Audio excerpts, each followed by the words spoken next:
Hello दोस्तों, आज हम बात करने वाले हैं एक ऐसे स्टॉक के बारे में जो इन्वेस्टर के पोर्टफोलियो में होता ही है, जिसका नाम है इन्फोसिस। लेकिन प्रॉब्लम क्या है? पहले कुछ टाइम में इन्फोसिस का शेयर काफी शार्पली गिरा। तो आज के वीडियो में हम डीप एनालिसिस करेंगे, शेयर क्यों गिर रहा है, कंपनी के फाइनेंशियल्स क्या बोल रहे हैं, टेक्निकल चार्ट क्या सिग्नल दे रहा है और सबसे इम्पोर्टेंट आगे क्या होगा। तो वीडियो को एंड तक जरूर देखिएगा। इन्फोसिस इंडिया की सेकंड लार्जेस्ट आईटी कंपनी है और ग्लोबली भी स्ट्रॉन्ग प्रेजेंस रखती है। ये कंपनी आईटी सर्विसेज, कंसल्टिंग और डिजिटल ट्रांसफॉर्मेशन में काम करती है।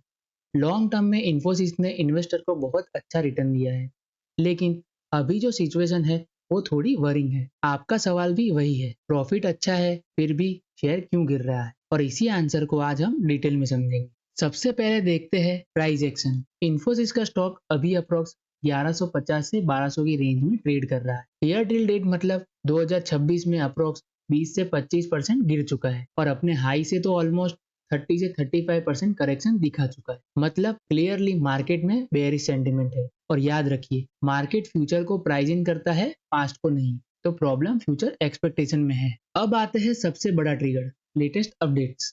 इन्फोसिस के Q4 रिजल्ट के बाद स्टॉक में हैवी सेलिंग आई। पहले एडीआर गिरा, फिर इंडियन मार्केट में भी सेलिंग हुई। ब्रोकरेजेस जैसे कि मॉर्गन स्टैनली, जेफरीज ने कॉशियस व्यू दिया और सिर्फ इन्फोसिस ही नहीं, पूरा आईटी सेक्टर प्रेशर में है।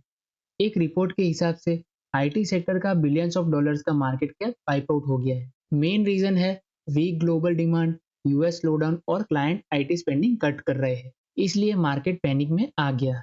अब सबसे इंपॉर्टेंट पॉइंट, गाइडेंस, जिसकी वजह से ही इन्फोसिस गिरा है। इन्फोसिस ने FY27 के लिए ग्रोथ गाइडेंस दिया सिर्फ 1.5% से 3.5%। अब सोचिए, पहले ये कंपनी डबल डिजिट ग्रोथ दिखा रही थी और अब सडनली इतना स्लो ग्रोथ। मार्केट को ये बिल्कुल पसंद नहीं आया, इसलिए शेयर गिरा। सिंपल रूल है, स्टॉक फ्यूचर एक्सपेक्टेशन पे चलता है, पास्ट परफॉर्मेंस पे नहीं। अब आप सोच रहे होगे फाइनेंशियल खराब क्या है?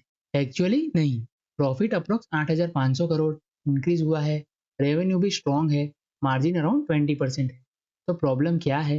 ग्रोथ स्लो हो रही है, मार्जिन प्रेशर में आ रहा है। मतलब कंपनी स्टेबल है लेकिन फास्ट ग्रो नहीं कर पा रही। इन्फोसिस एक एक्सपोर्ट बेस्ड कंपनी है, इसका मतलब ये यूएस और यूरोप में डिपेंडेंट है। अब क्या हो रहा है ग्लोबल लेवल पर?